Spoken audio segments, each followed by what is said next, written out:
guys, just wanted to do a quick review of the Abu Garcia Veritas bait casting rod.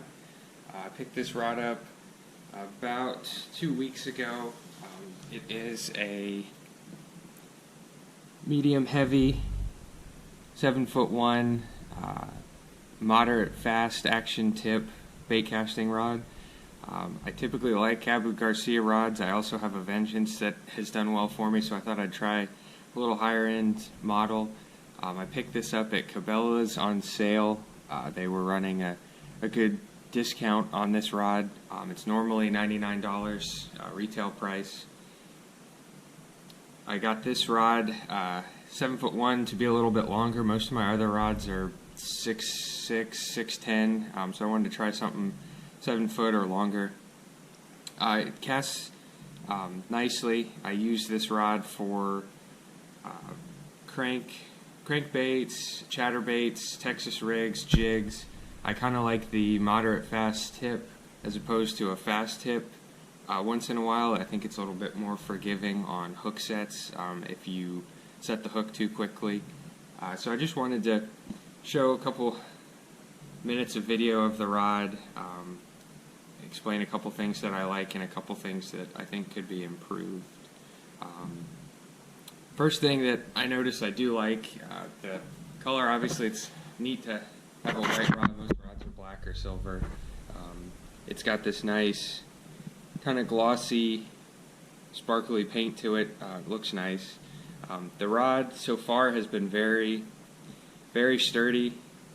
Like I said, Abu Garcia rods, they seem to be pretty strong. I've caught some decent sized fish on this and the Vengeance. It's got good backbone.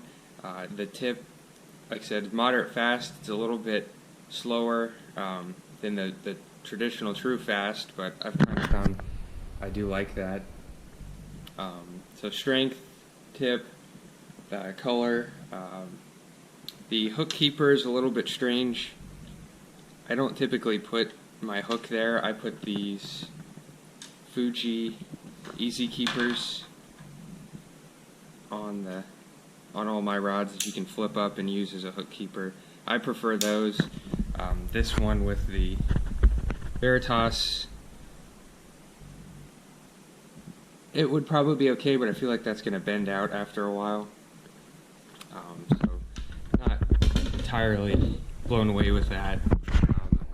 And then the second thing that I would probably change, or I'm not crazy about, is the grip. As you can see, the grip is kind of wider, which some people like a wider or a thinner rod, but the issue, putting on the, and you can see it's spinning already, putting on the rod, or putting on your reel, you have to crank this down, and it can kind of be a pain as compared to the ones up here that you can just just turn from the top. So I'm not crazy about that.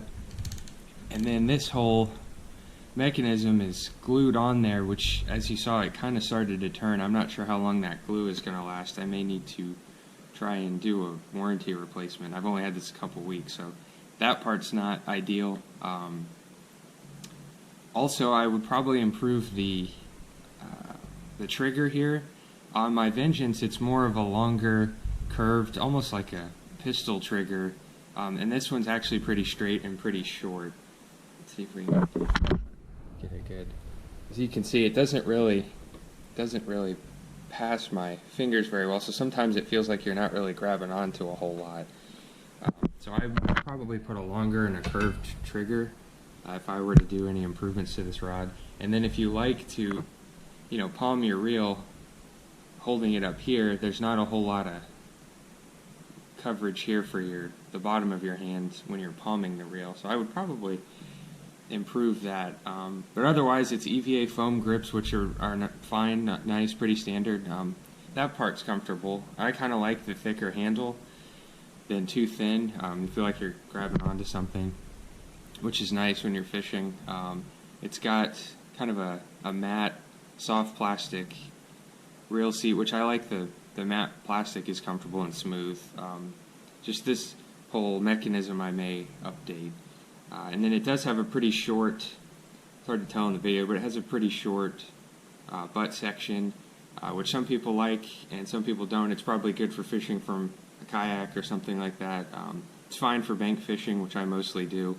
Some people like to kind of put the butt section up under their arm, which I find myself doing. This one's a little bit harder to do because it's kind of short, but still comfortable. No major complaints with that. So that's the bottom section. I have been fishing it for a couple weeks. I do like it. It's 30-ton graphite blank, which the Vengeance is 24, and that's held up to probably about a 20-pound catfish. So I think the blank itself is pretty strong, and I think will last a while. Maybe just that reel seat that could be improved, but the rod itself is nice. And again, I've got the 7-foot one. It looks like 11 plus the tip, or 10 plus the tip guides, which is nice. So it does cast well. I get some pretty long casts, and then get that extra little bit of snap with the softer tip. But overall, a good rod. I think if you can find this on sale, you would be happy with it. I may be a little hesitant to pay $99 the retail price, but if you can find this on sale or get a good deal on it, you would probably be pretty happy adding this to your fishing arsenal, as long as this part holds up. But overall, yep, I would recommend the rod on sale in general, and maybe not full price. But thanks for watching.